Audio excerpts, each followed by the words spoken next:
Kembalinya Manchester United ke Liga Champions seharusnya menjadi awal baru. Namun, malam-malam magis di Eropa berubah menjadi mimpi buruk setelah dipecundangi Bayern Munich. The Red Devils terpuruk di juru kunci grup A, mengumpulkan 4 poin finish di bawah Copenhagen dan Galatasaray. Eliminasi ini bukan hanya kerugian finansial, tetapi juga ancaman terhadap reputasi sebagai salah satu klub papan atas Eropa. Merinci momen-momen krusial, kelemahan fatal dalam pertahanan, dan penampilan mengecewakan para bintang, meresapi kejatuhan klub dan menimbulkan pertanyaan besar. Bisakah Manchester United bangkit kembali, atau apakah mereka hanya bayang-bayang dari kejayaan yang pernah ada?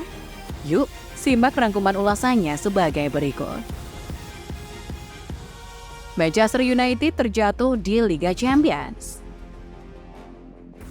Manchester United setelah penuh harap dan ekspektasi mendapati diri mereka terpuruk dalam kegagalan yang menghancurkan di Liga Champions. Menghadapi drawing group yang seharusnya menguntungkan, The Red Devils tak mampu mengatasi rintangan Galatasaray dan Copenhagen. Meskipun Copenhagen hanya berhasil melangkah ke fase gugur sekali dari 4 partisipasinya dalam 10 tahun terakhir, dan Galatasaray kesulitan meraih kemenangan fase grup sejak 2018, keduanya menjadi penyebab kehancuran Man United. Bayern Munich sebagai juara 6 kali memang menjadi tantangan besar, tetapi bukan alasan bagi United untuk menjadi juru kunci grup A. Keputusan tersebut bukan hanya kegagalan finansial, tetapi juga membayangi reputasi klub sebagai kekuatan besar di Eropa.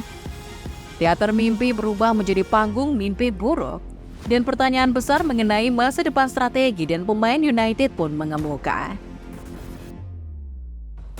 Kelemahan fatal Manchester United di Liga Champions. Ketidakmampuan Manchester United untuk menjaga keunggulan pada momen-momen krusial telah menjadi sumber frustasi. Meskipun tampil cukup baik sepanjang musim ini, setan merah sering kecolongan di saat-saat penting. Dari 5 pertandingan terakhir, United kehilangan keunggulan sebanyak 3 kali, termasuk membuang keunggulan 2 gol di markas Galatasaray dan Copenhagen. Keputusan kontroversial Marcus Rashford yang mendapat kartu merah di Copenhagen menjadi pukulan telak ketika MU masih memimpin 2-0.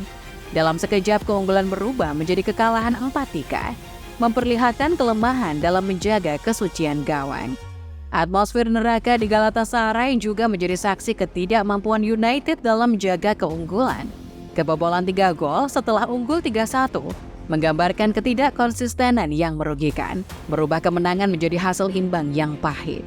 Kritik terhadap kedisiplinan dan kestabilan tim semakin menguat, membawa United ke dalam bayang-bayang ketidakpastian. Andre Onana, komedian nomor 1 yang merugikan Manchester United. Tidak dapat dipungkiri, kekalahan dan tersingkirnya Manchester United di Liga Champions musim ini memiliki salah satu protagonis utama, yaitu Andre Onana yang tampil sebagai komedian nomor 1. Blunder dari kiper ini langsung menghasilkan 3 gol, 1 di Bayern Munich dan 2 di Galatasaray. Sementara 5 gol lainnya yang bersarang juga dapat disematkan padanya. Kehadiran selama kurang dari 6 bulan telah menciptakan kerusakan besar bagi skuad setan merah, kehilangan poin berharga dan menimbulkan kerugian finansial yang signifikan. Seharusnya, kehadiran Onana dianggap sebagai peluang untuk transformasi positif bagi United.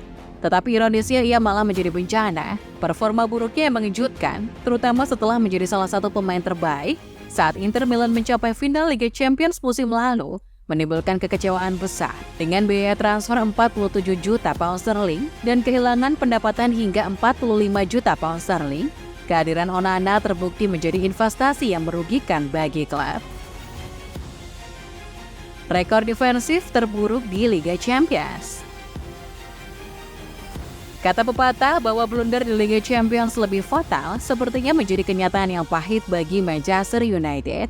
Pertahanan setan merah terbukti kropos. Kebobolan 15 gol dalam 6 pertandingan menyamai rekor defensif terburuk bersama Royal Antwerp sejak 1950-an.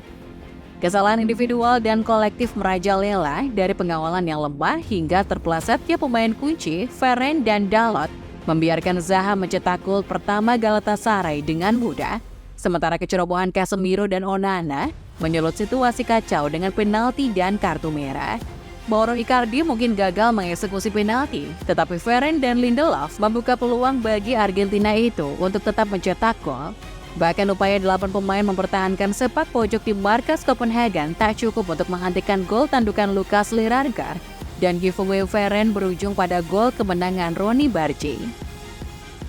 Bahkan, Wan-Bissaka yang biasanya dapat diandalkan dalam bertahan ikut terkecoh, memberikan posisi onside untuk gol tunggal Bayern yang menambah penderitaan pertahanan United. Krisis pertahanan ini menjadi sorotan utama dan perbaikan mendalam tampaknya menjadi keharusan mendesak bagi klub yang tenggelam dalam kegagalan di pentas Eropa. Kisah pahit bintang-bintang Manchester United di Liga Champions. Dalam kegagalan yang melanda Manchester United di Liga Champions, hanya Rasmus Højlund yang bisa agak dianggap bertanggung jawab.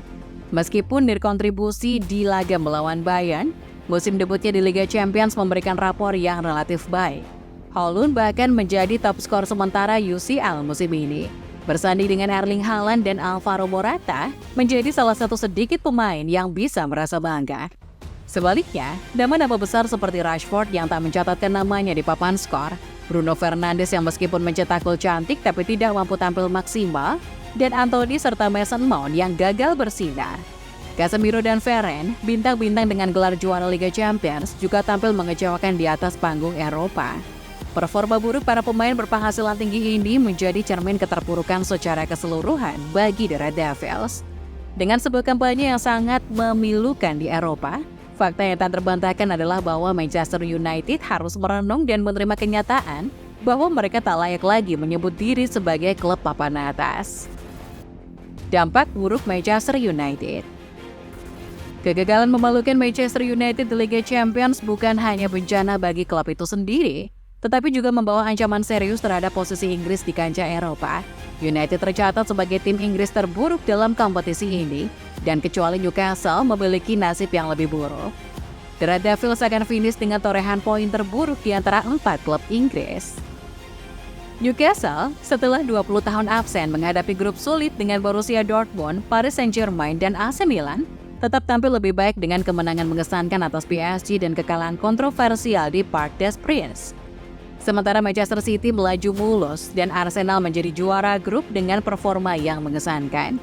Manchester United menjadi beban berat. Kegagalan mereka tidak hanya mengancam posisi mereka sendiri, tetapi juga menggoyahkan posisi Inggris dalam peringkat koefisien UEFA.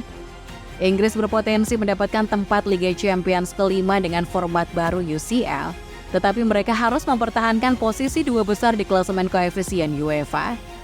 Kejatuhan setan merah membuat Inggris terancam terjungkal dan pertanyaan besar muncul, bisakah Manchester United memanfaatkan spot Liga Champions tambahan jika mereka finish kelima di Liga Primer Inggris musim ini? Peluang itu semakin tipis, menggambarkan betapa pesakitannya situasi United saat ini. Nah, bagaimana menurut football lovers setelah melihat ulasan barusan? Jawab di kolom komentar ya!